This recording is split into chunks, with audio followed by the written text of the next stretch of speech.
ये दिल्ली से। अब आप प्रधानमंत्री श्री लाल बहादुर शास्त्री से राष्ट्र के नाम हिंदी में संदेश सुनिए। साथियों, आज सवेरे 3:30 बजे भारत और पाकिस्तान में लड़ाई बंद हो गई। पाकिस्तान ने हमारे देश में हमलावरों को 5 अगस्त को भेजकर ये लड़ाई शुरू की थी। अब ब्लैकआउट नहीं रहेगा, अंधेरा नहीं रखा जाएगा, लेकिन ये न समझिए कि पूरी शांति हो गई। हमें गंभीरता से विचार करना है कि इस समय क्या स्थिति है और आगे क्या हो सकती है। जैसा आप जानते हैं, लड़ाई बंद करने में 15 घंटे की देर हुई, क्योंकि पाकिस्तान इसके लिए देर से राज़ी हुआ। गो कि पाकिस्तान ने बहुत देर से जवाब दिया, फिर भी हमें खुशी है कि आखिर वो लड़ाई बंद कर देने को तैयार हो गया। इसमें कोई शक नहीं कि वे लड़ाई बंद करना चाहते थे। वास्तव में उनके लिए ये ज़रूरी था, मगर जैसे कि उनकी आदत है, वे आखिरी वक्त तक इनकार करने का दिखावा करना चाहते थे। सिक्योरिटी काउंसिल को ये बता देने के बाद भी कि उनको लड़ाई बंद करना मंजूर है, और लड़ाई बंद करने के थोड़े ही देर पहले हम जानते हैं कि पाकिस्तान ने कितना अनुचित और बेरहमी का काम किया। दिन दहाड़े अमृतसर की शहरी जनता पर बमबारी करना ऐसा काम है जिसकी कड़ी से कड़ी निंदा की जाएगी। उन्होंने जानबूझकर ये काम किया और लोगों के जान माल को गहरा नुकसान पहुंचाया। फिर खुद पाकिस्तान के प्रेसिडेंट की धमकी भी हमारे सामने है, और उनके विदेश मंत्री की तो है ही। इन दोनों ने आगे और भी भारी लड़ाई की बात की है। इस सब से पता चलता है कि पाकिस्तान की लड़ने की इच्छा ख्वाहिश अभी भी बनी है। हम तो चाहते हैं, और हमारी सदा ख्वाहिश रही है, कि भारत और पाकिस्तान के बीच शांति रहे, लेकिन हम असलियत की ओर से भी आंखें बंद नहीं कर सकते। मैं साफ कह देना चाहता हूं कि अगर पाकिस्तान जम्मू और कश्मीर राज्य पर, जो भारत का अटूट हिस्सा है, या हमारे किसी और इलाके पर फिर से हमला करता है, तो हम उसका पूरी ताकत और मजबूती से मुकाबला करेंगे। इस बारे में कोई संदेह और शक नहीं रहना चाहिए। ये हमारी पक्की नीति है, और इस पर दृढ़ता मजबूती के साथ अमल किया जाएगा। गो कि दोनों मुल्कों की हथियार बंद फौजों के बीच लड़ाई बंद हो गई है, फिर भी यूनाइटेड नेशंस और दूसरे सब लोग जो दुनिया में शांति चाहते हैं, उनके लिए ये ज़रूरी है कि वे इससे जो गहरी लड़ाई है उसे भी बंद करें। ये लड़ाई एक मजहबी राज्य और एक गैर मजहबी या धर्मनिरपेक्ष राज्य की है। ये लड़ाई एक आज़ाद लोक राज्य फ्री डेमोक्रेसी का और एक नियंत्रित या ऊपर से चलाए जाने वाले लोक राज्य गाइडेड डेमोक्रेसी का है। ये लड़ाई कैसे ख़त्म हो? हमारी राय में इसका एक ही रास्ता है, और वो है सब मुल्कों का शांति से अपने अपने रास्ते पर चलते हुए आपस में मिलकर रहना। भारत इस आदर्श को मानता है, और सारी दुनिया में उसने इस आदर्श की हिमायत की है। चाहे मुल्कों के बीच कितने ही गहरे मतभेद हों, चाहे उनके राजनीतिक और आर्थिक ढांचों में कितना ही फ़र्क हो, चाहे उनके बीच कितनी ही बड़ी समस्याएं, कितनी ही बड़े मसले हों, फिर भी वे शांति के साथ रह सकते हैं। हमने बार बार ये कहा है कि पाकिस्तान के लोगों के साथ हमारा कोई झगड़ा नहीं है, और हम उनका भला चाहते हैं। इस लड़ाई में भी हमने यही कोशिश की कि पाकिस्तानी फ़ौजी मशीन पर वार किया जाए।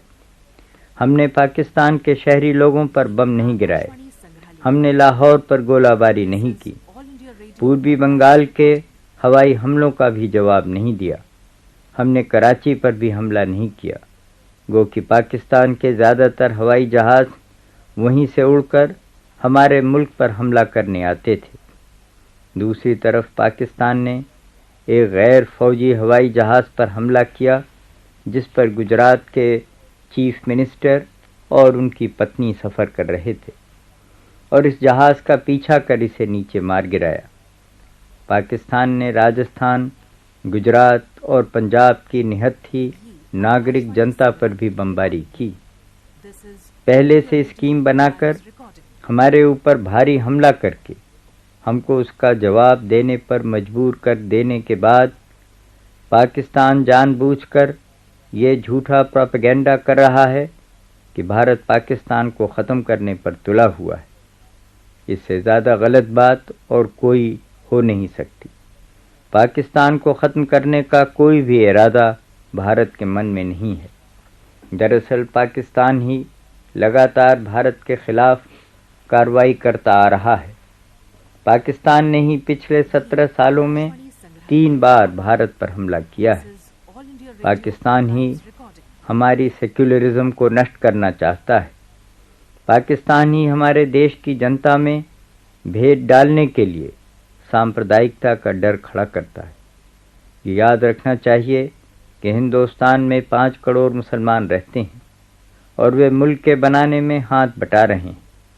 उन्होंने लड़ाई के मैदान में भी शान और हिम्मत से काम किया है और सबसे ऊंचे फौजी मर्तबे और इनाम पाए हैं। पाकिस्तान के इस इरादे को हम कभी कामयाब न होने देंगे कि वो हम में फूट पैदा करे। देश की सेनाओं ने बड़ा शानदार काम किया है। उन्होंने बड़ी बहादुरी और युद्ध कुशलता दिखाई है। हमारी फौज और एयरफोर्स के बहादुरों ने बराबर मिलकर काम किया और हमारे अफसरों ने लड़ाई के मैदान में और हवाई लड़ाई में अपने सैनिकों का खुद नेतृत्व किया, उनकी रहबरी की। उन्होंने हंसते हंसते अपने प्राणों की बाजी लगा दी। लड़ाई के मैदान से उनकी वीरता के कारनामों की खबरें आई हैं। सारा मुल्क उनके ऊपर नाज करता है और उनका दिल से कृतज्ञ है और एहसान मानता है। उनका काम अभी ख़त्म नहीं हुआ है और मुझे मालूम है कि उन्हें अपनी जिम्मेदारियों का पूरा ख्याल है। मैं भारत की पुलिस के बहादुरों का भी जिक्र करना चाहता हूँ, जिन्हें पाकिस्तानी हमलावरों और छाता सैनिकों की चुनौती का भी सामना करना पड़ा है। कई जगह उन्हें हमारी सेना के साथ कंधे से कंधा मिलाकर हमलावरों का सामना करना पड़ा। इस काम में उनमें से अनेक को अपनी जान भी न्यौछावर करनी पड़ी, लेकिन उन्होंने अपनी बहादुरी से भारतीय पुलिस के इतिहास तारीख में एक शानदार अध्याय जोड़ा है।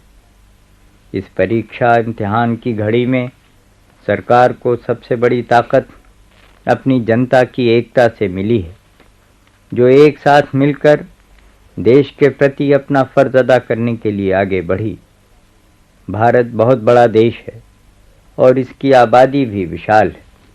हमारे देश में बहुत से संप्रदाय और फ़िरक़े हैं। अलग अलग हिस्सों में अलग अलग ज़ुबानें बोली जाती हैं। हमारे यहाँ हर एक आदमी को अपने धर्म और मज़हब पर चलने की पूरी आज़ादी है, मगर हम सब मिलकर एक मजबूत कौम है। इसका सबसे बड़ा सबूत इन नाजुक दिनों में देखने को मिला है। पंजाब इस मामले में बहुत आगे रहा है। पंजाब के लोगों ने बड़ी हिम्मत, डिसिप्लिन और संगठन से काम लिया है। उनका हौसला बहुत ऊंचा रहा है। सीमा के और इलाकों के लोगों ने भी हिम्मत और जवाबमर्दी से काम किया है।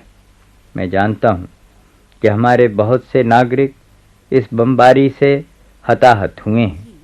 इन क्षेत्रों की जनता की कुर्बानियाँ और बलिदान बेकार नहीं जाएंगे। उन्होंने पूरे देश की तरफ से जवाब दिया है और सारे मुल्क की जनता उनका आभार मानती है। जो लोग आज़ादी के लिए शहीद हुए हैं, उनके घर वालों के लिए मैं आदर के साथ अपनी हमदर्दी और शोक प्रकट करता हूँ। इन शहीदों के घर वालों का दुख हल्का करने के लिए सरकार जो कुछ कर सकती है करेगी। जैसा मैंने कल पार्लियामेंट में बताया, चीन की धमकी अब भी हमारे सामने है और आगे वे क्या करेंगे इसे वे ही जानते हैं।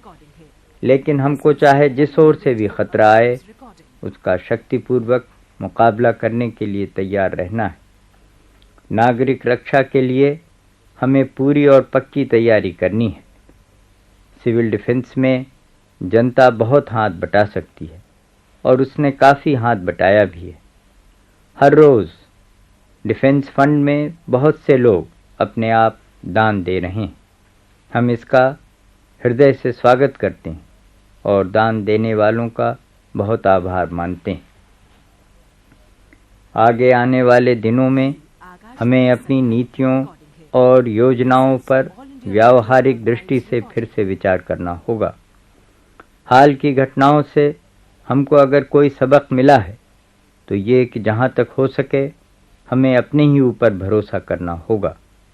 आखिर में मुल्क की अपनी ताकत ही काम आती है और वही हमारी सबसे बड़ी ढाल है। ये काम चंद लोगों के करने का नहीं है, यह आप सब भाई बहनों का काम है। हर एक को ये समझना है कि जिम्मेदारी का क्या अर्थ और क्या मानी है और हमें क्या करना है। हमारा आज लोकतंत्री समाज है और हमारे सब नागरिक अपने आप अनुशासन के साथ जो कुछ करेंगे उसी से इस समाज को ताकत मिलेगी। मुझे पूरा भरोसा है कि हमारे मुल्क के रहने वाले भाई शांति की जिम्मेदारी को भी उसी शानदार ढंग से निभाएंगे जिससे उन्होंने लड़ाई की जिम्मेदारी उठाई और हमले का सामना किया। उन सब मुल्कों का जिन्होंने हमारी बात समझी है और हमारे लिए सहानुभूति दिखाई है, मैं भारत की जनता की ओर से शुक्रगुजार हूँ और उन्हें धन्यवाद देता हूँ। हमें इस बात पर ख़ास तौर से खुशी है कि जो देश खुल्लम खुल्ला पाकिस्तान का पक्ष ले रहे हैं उनको छोड़कर दुनिया के बाकी करीब करीब सभी मुल्कों ने इस बात को माना है कि भारत ने हमला नहीं किया बल्कि पाकिस्तान हमलावर था। भारत का शांति में अटूट भरोसा है। ये हमारे लिए वसूल का सिद्धांत का सवाल है, स्वार्थ और खुदगर्जी का नहीं। लेकिन शांति से प्रेम रखने का मतलब ये नहीं है और न हो सकता है कि जब हमारे ऊपर हमला हो तब भी हम अपने बचाव के लिए हथियार न उठाएं। जब 5 अगस्त सन 65 को पाकिस्तान ने हमारे ऊपर हमला किया तो उसने कुछ बातों को सोचकर ये कार्रवाई की थी। पहले तो उसने ये सोचा था कि कश्मीर में किसी किस्म का विद्रोह या बगावत हो जाएगी। दूसरे उसने ये भी उम्मीद की थी कि हिंदुस्तान में सांप्रदायिक या फ़िरक़े वाराना झगड़े फसाद होंगे। पाकिस्तान के मंसूबों को सबसे बड़ी चोट जम्मू कश्मीर राज्य के बहादुर बाशिंदों ने पहुंचाई। उन्होंने बड़ी एकता और जवामर्दी के साथ हमले के पहले धक्के का सामना किया। उन्होंने अपने राज्य की सरकार का, जिसके चीफ मिनिस्टर सादिक साहब हैं, पूरा साथ दिया। मुल्क की रक्षा करने वाले फौजों को भी अपनी पूरी मदद पहुंचाई। पाकिस्तान की दूसरी उम्मीद पर भी पानी फिर गया। पाकिस्तानी हमले से हमारे मुल्क की मजबूत भीतरी एकता और भी उभर कर ऊपर आई। हमें इसी भाव को, इसी जज्बे को बनाए रखना है। हमें अपनी कोशिशों में, अपने कामों में तनिक भी ढील नहीं आने देना है। हमें खबरदार और सावधान रहना है। जो भी संकट या खतरा अपने मुल्क पर आवे, उसमें हर स्त्री, पुरुष, मर्द, औरत और बच्चे को अपनी जान की बाजी लगाकर उसका मुकाबला करना है। जीत हमारी है और होकर रहेगी।